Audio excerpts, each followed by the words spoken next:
Back in 1962, when Thomas Edison invented the car stereo, he asked a very important question. Should I deaden my doors?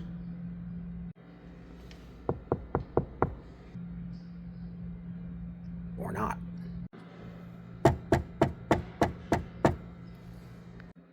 To answer this question, I ran all kinds of tests. I ran sweeps, I ran tones, I ran sounds, all kinds of stuff to try to figure out an answer and come up with some real concrete data on what the benefits of sound deadening actually are. I ran my regular speakers up to high tones all the way up to 20,000, if speakers won't do it. I even put a sub in my doors just to see what it would do at low frequencies as a worst case scenario. I got a bunch of cool footage, a bunch of cool data. Let's check it out right now. Yeah.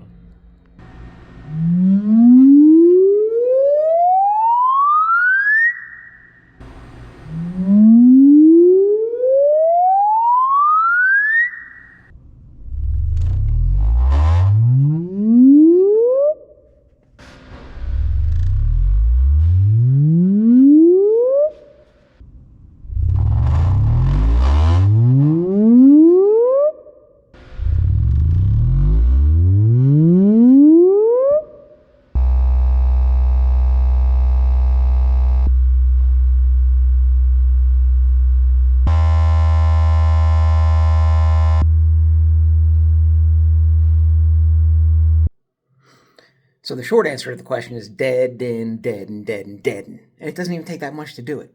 Just deaden your doors, deaden your pods. It helps out so much and doesn't cost that much money. You don't need to put a lot on. Check it out. This door's fine. It's only one layer. Yes, this is second skin. Doesn't matter. I use sundown on my stuff. I mean, there's a bunch of tests to say that, oh, this one's better than this one, but something is better than nothing, right? Just deaden. Just deaden. Now let's get into the boring data. Thanks. All right, so let's look at all these squiggly lines. Data. What I have done is I have run sweeps and I have run tones, both on the red, which is the deadened door, my passenger side, and the blue, which is my not deadened door. Okay? Red, dead, blue, not. So this right here is a sweep, and all of these down here are different tones. There really isn't a whole lot of information to gain from the sweep data, basically because it's mostly similar. Some things just showed up weird, so I don't even want to look at that.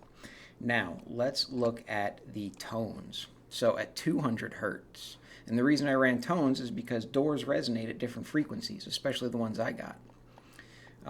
So quick explanation of what this graph is. This was a 200 hertz test tone, so that is why this one up here, this line, this is 200 hertz. This is the most prevalent frequency that ran. These right here are harmonics, okay? First harmonic, second harmonic, and a little third harmonic. We can kind of ignore those just because it's easier to ignore them for now, okay? We can get into that later, but I don't know that much about it. So notice here at 200 hertz, the red line and the blue line are kind of similar.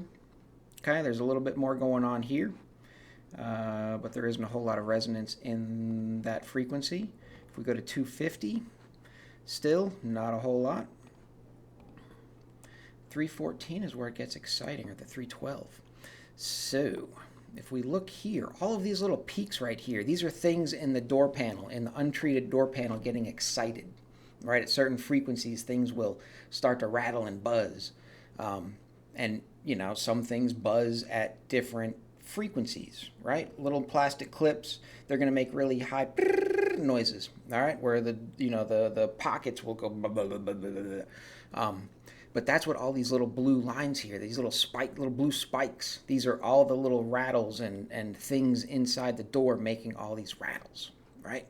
So the red line, everything is deadened, everything is quieted down, so these spikes don't appear. Right? Then 400 hertz, it all kind of goes away again. That's really weird. Then 500 hertz, it kind of did some more stuff. But what's really interesting is when I installed the subwoofer to get the lower frequencies. Now, this is the data from when I installed the subwoofer. Why did I install the subwoofer? Because I wanted that door to shake, right? I wanted to give it the worst case scenario. I wanted to get the most resonation, the most vibration going on. All right, it was a cheap Boss subwoofer, but it was good enough for this experiment because it was able to play low, and I threw power to it to get everything rattling. Notice that this data right here is a lot crazier than the other one. All right, the blue is just bananas, and I love it. I love looking at this stuff. Now let's take a quick look at the sweeps. A lot of people say that sound deadening your doors will improve your mid-bass response. It helps, but it's not going to magically produce mid-bass, okay? If you're going to deaden your doors, don't do it for that reason specifically. This is my only recommendation. There's, these two lines right here, different volumes. There's a couple dB gain at lower frequencies, but don't do it for that. You want to deaden your doors for this mess right here, okay? Let's look at what that is. So if we do that's a sweep, we will look at 40 hertz. Remember, red is dead. All right, nope, I don't have 40 hertz. I'll do 50 hertz. 50 hertz. So notice at 50 hertz, get a little bit of bump in the output. But look at all this. Look at this blue. Look at the blue going crazy. All these little spikes are things rattling, things vibrating, right? Let's look at 63 hertz. 63 hertz. It gets crazier, right? And you'll notice that in the video, in the quick clip. I'll play it again here shortly. Look at this. At 80 hertz, there is nothing but vibration and rattling going on. That is this noise compared to this noise, right? You get the buzz versus no buzz. And at 100 hertz, everything kind of quiets down again. But when you're listening to a song and you hear that, and it gets a little crazy, just every once in a while, a little note, it'll just sound weird. That's why, is the buzzing, right? So it's super cool. I love this data. But I mean, that's the short and long of it, is just deaden your doors. Deaden your doors. Don't install subs in your doors. I don't recommend it. But if you're going to install pods and you're going to install speakers and you want the best sound out of it, deaden your doors. Okay? Cool. I hope you enjoyed it. I hope you learned at least something today.